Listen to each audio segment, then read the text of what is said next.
আমি দুইবার অ্যাক্সিডেন্ট হয়েছি অটোতে, এই জন্য আমার অটো চালাইতে মনে চায় না। অন্য অন্য লাইনেও ড্রাইভার চাইছিলাম, যাই নেই। এই রিক্সার উপরেই আল্লাহ রাখছে।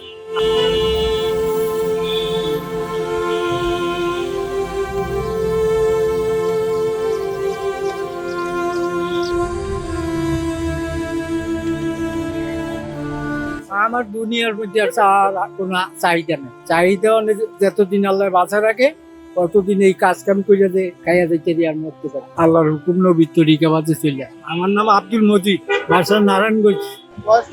বয়স ৭৭। রিক্সা চালাই আমি আরাম পাই, ওই অটো চালাই আরাম পাই। আমি দুইবার অ্যাক্সিডেন্ট হয়েছি অটোতে, এই জন্য আমার অটো চালাইতে মনে চায় না। অন্য অন্য লাইনেও ড্রাইভার চাইছিলাম, যাই নেই। এই রিক্সার উপরেই আল্লাহ রাখছে। আর এর মধ্যে আমি শান্তিও পাই। বাসায় কে কে আছে? বাসায় আছে, মেয়ে আছে দুইটা, ছেলে একটা, নাতি একটা, আর নাতিন আছে একটা, বিবি আছে।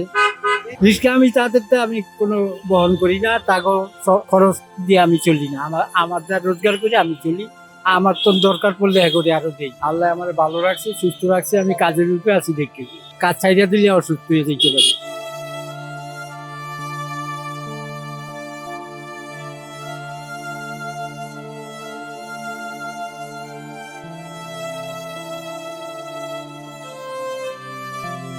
চাহিদা অনেক, যতদিন আল্লাহ বাঁচা রাখে ততদিন এই কাজ কাম করে যে খাইয়া যাইতে দিয়ে আর মরতে পারে। আল্লাহর হুকুম নবী তরিকা বাজে চলে। ছেলের সংসার আছে, মেয়ে সংসার আছে।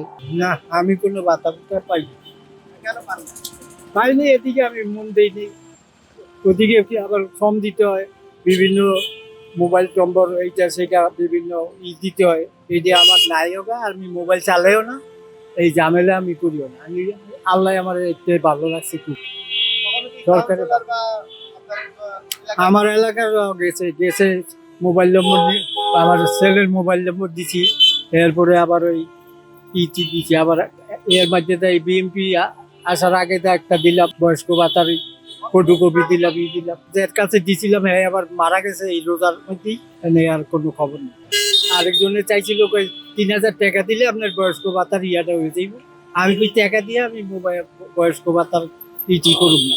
চাওয়া আর কি আছে, ইমান নিয়ে যে মরতে পারি এটাই চাওয়া। কবরে আখেরাতে আল্লাহ যে শান্তি দেয়, এটাই আমার পাওয়া। আর কোনো পাওয়ার দরকার নেই।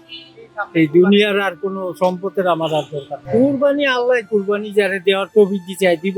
আমার কুরবানি আমি করবো, আল্লাহর হুকুম দিয়ে পারি করুন। আল্লাহ যেটা তৌফিক দেয় এটাই আমি করি। কিনা তো আমি মনে হয় যে বছরে একবারও খাই না। ওই কুরবানি আইলে আল্লাহর বান্দারা দিয়া যায় বাড়িতে, আমি কেউ কাছে যাইও না, ওই বাড়িতে দিয়া যায়, যা ওইটাই আলহামদুলিল্লাহ।